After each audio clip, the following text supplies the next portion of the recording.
Fish fry recipe আমি এর আগে পোস্ট করেছিলাম, তাও আর একবার ঝালিয়ে নিই। যেহেতু ফিশ কবিরাজি তৈরি করব, তাই ফিশ ফ্রাইটা তো আগে রেডি করে নিতেই হবে।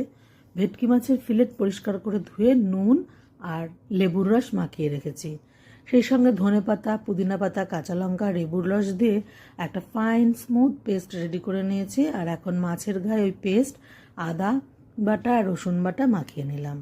একটা ডিম, তাতে কর্নফ্লাওয়ার আর গোলমরিচ সামান্য নুন দিয়ে ফেটিয়ে সরিয়ে রেখেছি।